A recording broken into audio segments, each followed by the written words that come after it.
Buenos días. Para mí es un honor estar dentro de este curso de formación de conciliadores en equidad organizado por la Cámara de Comercio y por el Ministerio de Justicia. Me voy a referir puntualmente a algunos aspectos relacionados con la conciliación en equidad y el concepto de derechos fundamentales.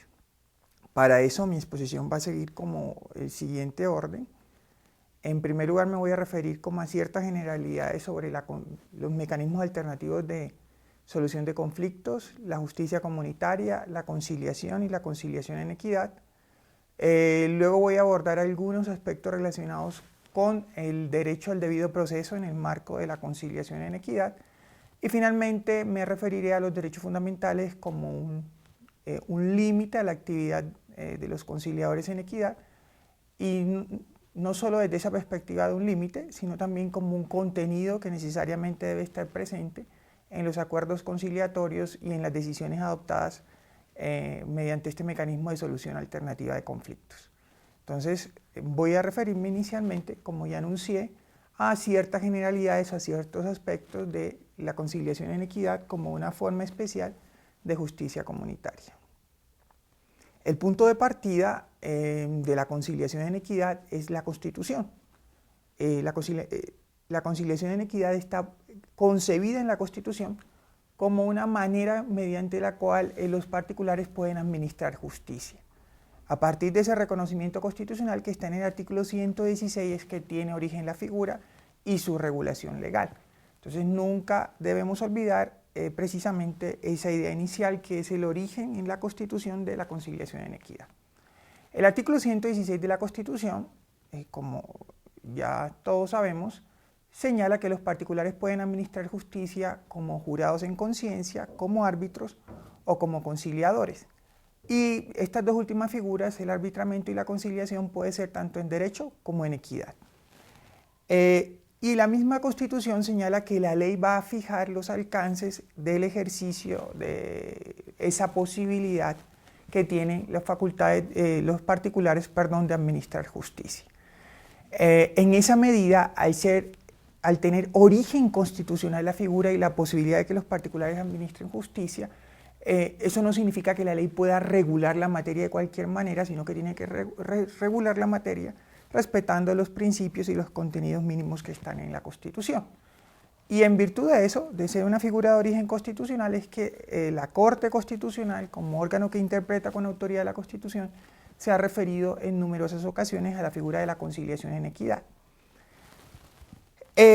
Primero, la Corte ha señalado como cuáles son los objetos y las finalidades que persigue esa justicia, esa administración de justicia por particulares y esa figura de la conciliación en equidad. Entre ellas ha dicho y ha insistido en que estas formas que tienen los particulares de participar en la administración de justicia persiguen, por un lado, permitir el acceso a la administración de justicia. Digamos que es un mecanismo alternativo que permite el fácil acceso de las personas a la solución pacífica de sus conflictos. Y esa sería precisamente la segunda finalidad que persiguen estos mecanismos, que es encontrar vías para que los conflictos sociales se solucionen de una manera pacífica y armónica por la propia comunidad. En tercer lugar, y en eso ha insistido la Corte, los mecanismos alternativos de solución de conflictos son una manera como los particulares participan en la administración de justicia, o sea que hace parte de un principio macro que es transversal a la Constitución colombiana del 91, que es la participación de las personas en las decisiones que los afectan. En esa medida, estos mecanismos hacen parte como de esas posibilidades que tenemos los ciudadanos colombianos de participar en distintas facetas de la vida social y política del país. Y en cuarto lugar está la idea de que, sin duda, es una finalidad importante, pero no es la única ni la principal, que es descongestionar las vías judiciales ordinarias. Es decir, estos mecanismos son una manera mediante la cual se descongestiona los juzgados y los despachos judiciales. Pero insisto, esta no es la finalidad principal, esa es solo una de las tantas finalidades que persigue estas particulares formas de alternativas de solución de conflictos. La Corte Constitucional ha entendido que la conciliación en equidad y otras formas de justicia, como los jueces de paz, hacen parte de lo que ella denomina la justicia comunitaria. Y esa justicia comunitaria tiene como ciertas características particulares que la diferencian, digamos, de lo que la Corte misma llama la justicia formal. ¿Cuáles serían como esas características particulares o especiales que definen la justicia comunitaria? La primera es la idea de que las decisiones son tomadas en equidad, es decir, las decisiones no son tomadas en derecho, y eso va ligado como a varias ideas, esa idea de que las soluciones se toman en equidad. La primera idea es que las soluciones las soluciones adoptadas por la justicia comunitaria lo que buscan es recomponer los lazos sociales. Es decir, buscan recomponer la manera como se relacionan los miembros de la sociedad que inicialmente está afectada por un conflicto. Esa sería como la principal diferencia. Entonces, esa idea de que las soluciones van dirigidas a recomponer los lazos sociales o las relaciones sociales también va ligada a la idea de que la justicia comunitaria tiene una especial relación con la manera con la forma como la comunidad entiende lo que es justicia. Entonces, la justicia comunitaria tiene como ese vínculo directo con los administrados, digamos, con los destinatarios de la justicia, de tal manera que el juez comunitario responde, o el conciliador, o el juez de paz, responde un poco a esas necesidades y ese entendimiento que tiene la comunidad de lo que es justo. En segundo lugar, digamos, la segunda característica sería la idea de que en estas formas de justicia comunitaria, quien administra justicia, así no sea en sentido formal y no sea específicamente la idea de un tercero imparcial y objetivo que resuelve el conflicto, precisamente porque aquí entran figuras como el conciliador, pero en todo caso quien administra la justicia, quien está encargado de intentar llegar a esa solución de los conflictos, es alguien que goza de respeto, de buen crédito, de buena fama en el entorno social. Es decir, la figura de la justicia comunitaria tiene como soporte básico el buen crédito de este particular dentro de su grupo social. En esa medida, digamos que eso es muy importante, eso es uno de los pilares y uno de los principales componentes de estos mecanismos, de estas formas de alternativas de solución de conflictos. La tercera característica sería la idea de la informalidad. Todas las formas de justicia comunitaria, aunque resulte un poco contradictorio, son informales. Es decir, hay unas reglas mínimas que están ligadas al derecho al debido proceso, que luego voy a hacer alguna referencia a eso más adelante, pero en principio son informales porque lo que persiguen precisamente es llegar a acuerdos que permitan solucionar los conflictos y no el respeto de una forma rígida o de un procedimiento preestablecido. Ese grado de formalidad o informalidad varía, hay unas que son más formalizadas que otras, la justicia de paz es mucho más formalizada, por ejemplo, que la conciliación en equidad, pero en gran medida todas tienen un alto grado de informalidad. En tercer lugar, otra de las características sería que todas se basan en la consensualidad, en la idea de que la propia comunidad o las propias partes involucradas en el conflicto llegan a acuerdos.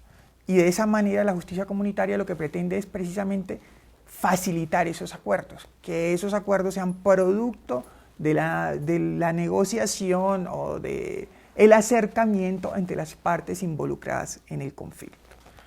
En esa medida, digamos, la idea es que estos particulares que participan en esta forma de administrar justicia, en estos mecanismos alternativos de solución de conflictos, son esencialmente unos facilitadores de los acuerdos entre las partes. Digamos, esas serían como las principales características, y a esto va ligado la idea de que la justicia comunitaria es una justicia que en principio, al no ser formalizada, al buscar solucionar o que las partes involucradas lleguen a sus propios acuerdos y a sus propias decisiones, no tiene como un vínculo orgánico con el Estado.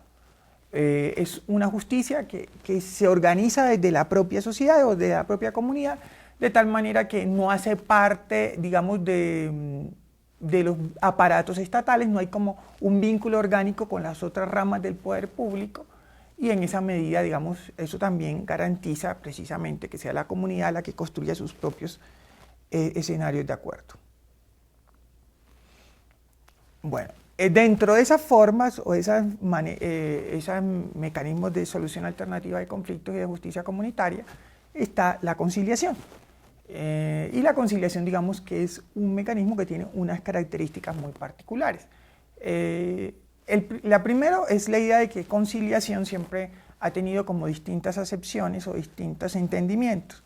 Un primer entendimiento va ligado a la idea de cómo se llega a la solución del conflicto.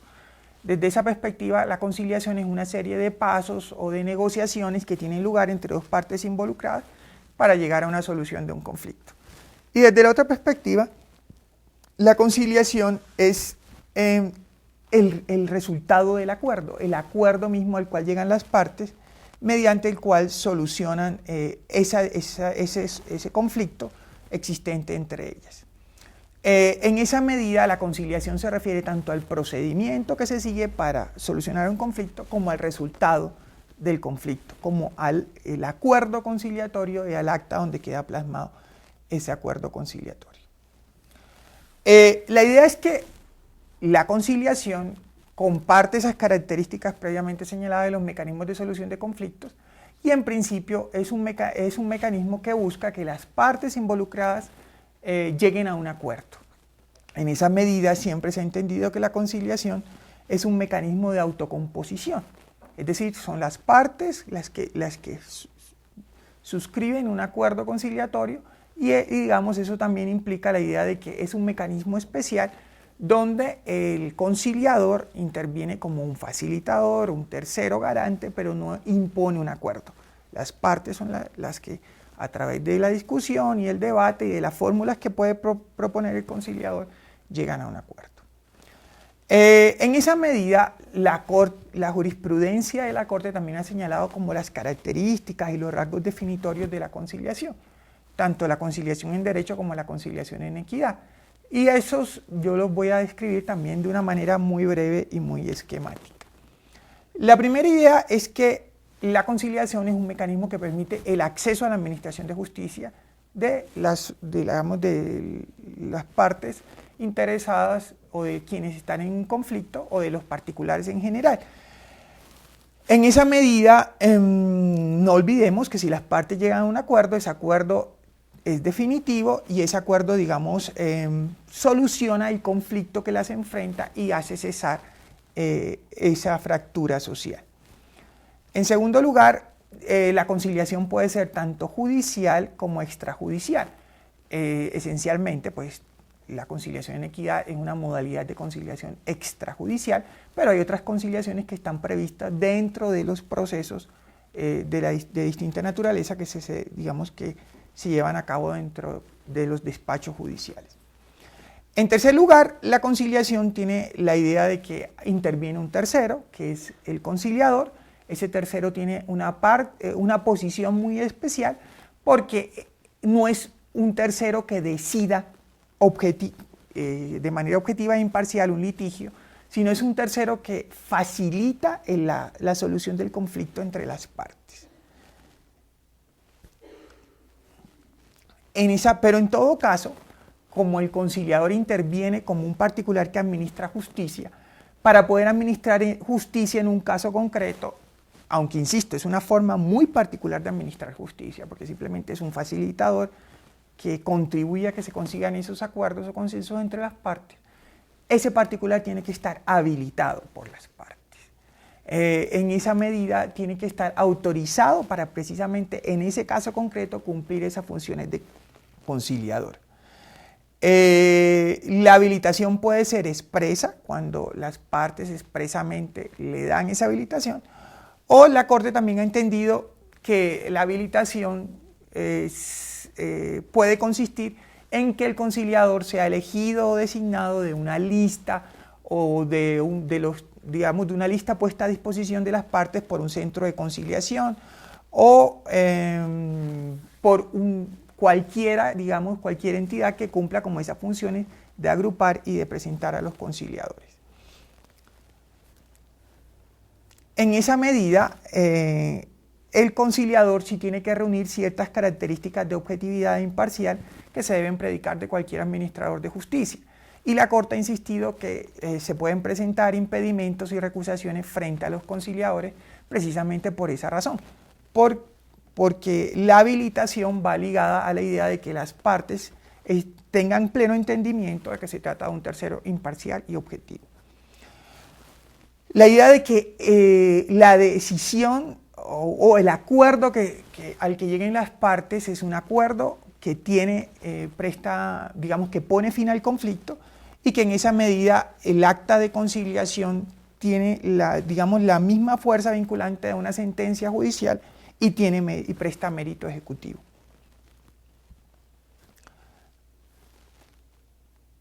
La idea de que la conciliación, tiene un universo de materias delimitado. No cualquier materia es susceptible de conciliación. En principio, pues todos también sabemos que se trata solo de las materias que son susceptibles de transacción, desistimiento o conciliación precisamente.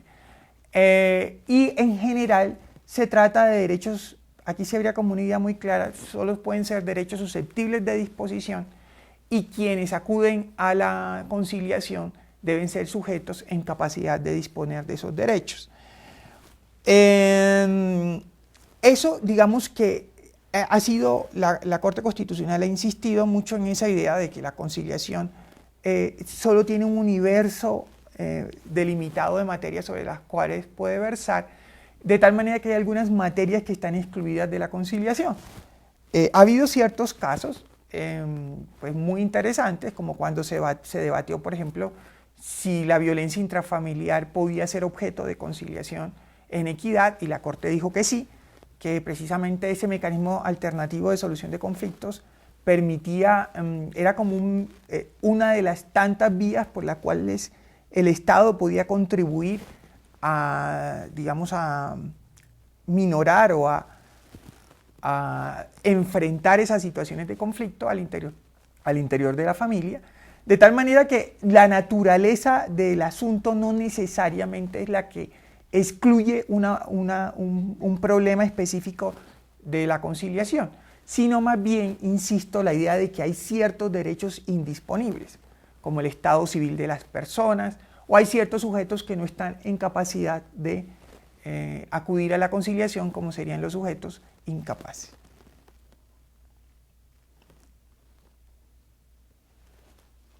Y finalmente, pues redondeando la idea, la conciliación sería como un sistema, así lo ha definido la Corte, voluntario, privado y bilateral de resolución de conflictos, mediante el cual las partes acuerdan espontáneamente la designación de un conciliador que las invita a que expongan sus puntos de vista y diriman su controversia. Siguiendo la cita de la Corte, la invitación incitante del tercero conciliador no altera la naturaleza consensual de la composición que las partes voluntariamente concluyen, sino que la facilita y la estimula. Bueno, eso en general en cuanto a la conciliación, pero la Corte también, se ha referido específicamente a la figura de la conciliación en equidad y ha destacado como esos elementos a los cuales me he referido cuando he hecho alusión en general a la justicia comunitaria y a estos mecanismos alternativos de solución de conflictos. En primer lugar, la idea de que los particulares que actúan como conciliadores en equidad son particulares que están ejerciendo una función pública, que es la función pública de administrar justicia. y que al hacer esto están tomando una parte activa e importante en la manera como la sociedad soluciona o solventa sus conflictos. La Corte ha señalado en esa medida que los conciliadores en equidad en principio son personas que no tienen formación jurídica ni requieren una formación jurídica en especial, porque precisamente lo que los habilita para participar como particulares en este ejercicio de la función pública de administración justicia es su sentido de la equidad, su carácter ecuánime y digamos precisamente esos vínculos y esa relación que tienen con la comunidad y ese vínculo y esa relación que les permiten entender el sentido de justicia que prevalece dentro de su comunidad. En esa medida, la Corte también ha señalado, o la jurisprudencia ha reconocido, que los asuntos de los cuales conocen los conciliadores no necesariamente deben verse como asuntos de menor trascendencia, porque a pesar, digamos, de que podrían ser entendidos de esa manera, por la potencialidad que tienen de alterar la paz o la convivencia social, son importantes. Y precisamente, al ser importantes esos asuntos por alterar la paz o la convivencia social, eso refuerza el rol y la importancia que tienen los conciliadores al solucionar ese tipo de conflictos. En segundo lugar, digamos, la idea de que la conciliación en equidad es un mecanismo de solución alternativa de conflictos y de justicia comunitaria especialmente informal. Dentro de, insisto, todos los mecanismos alternativos de solución de conflictos son en gran medida informales, pero la conciliación en equidad es, digamos, el más informal de todos. Y precisamente hay muy poca regulación legal que señale la manera como debe adelantarse, precisamente porque se refuerza la idea de la equidad y esa idea de equidad va ligada a la idea de la informalidad y a la idea de que los conciliadores son los que tienen que proponer fórmulas ágiles de adelantar el procedimiento y de permitir a las partes que lleguen a esos consensos o acuerdos.